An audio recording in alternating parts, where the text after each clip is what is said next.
Səbail rayonu ərazisində qanunsuz tikintilərlə bağlı şikayətlər səngimək bilmir.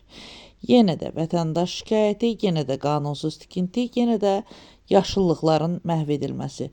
İndiki şikayətçilərimiz isə bizə yüksək gərginlikli elektrik xətləri altında tikilən qanunsuz tikinti barədə şikayət göndərir.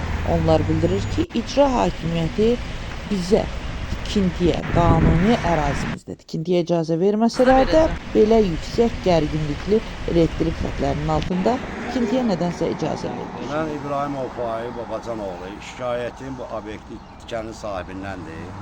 Burada gördüğünüz bu yaşıllıq ta o başacan idi. Bütün yaşıllıqları məhv eləyib, yüksək gərginliyin altın olmağına baxmayaraq, burada obyekt tikib. Yəni qeyri-qanuni. Özünüzə görürsünüz ki, o yüksək gərginliklərdir. Bu boyda yaşıllıqlar orada eləydi, hamısını məhv eləyib. Dəfələrlə cənab prezidentimiz deyib ki, heç bir kəsə ixtiyar verilmir, yaşıllığı məhv eləsin. Amma bunlar əksinə, bütün yaşıllıqları məhv eləyib, özlərinin var dövlətini artırmaq üçün obyektlər tikirlər. Görürsünüz də nə boyda yüksək gərginliklərdir. Dəfələrlə deyilib tikilməsin, amma bunlar elə fikir vermirlər o göstərişlərə, tapşırıqlara, qanunlara. Bu yaşıllığı məhv edirlər burada. Bu, hər yeri yaşıllığı məhv edəliyə gedirlər. Bizim şikayətimiz ondandır ki, bunun qarşısı alınsın, o yaşıllıq bərpa olunsun təzədən.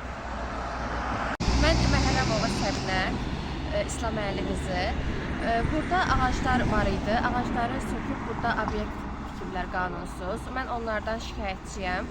Burada yaşıllıqları söküb qanunsuz ev tikiblər. Halbuki mənim evim qanunlandır, kağızlandır, amma mən özümə ev tikə bilmirəm.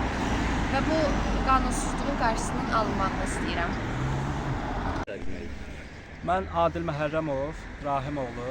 Şikayətim ondan ibarətdir ki, burada qanunsuz şəkildə ağaclıqdır. Burada da yüksək gərginlik gedir. Kəsiblər ağaclıqları, yaşıllıqları, obyekt tikiblər burada. Və gördüyünüz kimi, mən sənədim əlimdə ola burada ev tikə bilmirəm ki, yüksək gərginliklə icazə vermirlər. Amma gəl ki, burada obyekt tikiblər nə boyda? Yaşıllıqları məhv eləyiblər. Dəfələrlə cənab prezidentimiz deyib ki, yaşıllıqları məhv eləmək olmaz. Amma qanuna əməl eləmirlər. Deyirlər ki, biz şahıq, amma cənab prezidentimiz deyib ki, qanunumuz şahdır. Yəni o baxımdan şikayətim budur ki, yəni bu yığışdırılsın burada. Mövzuya qayıdacaq.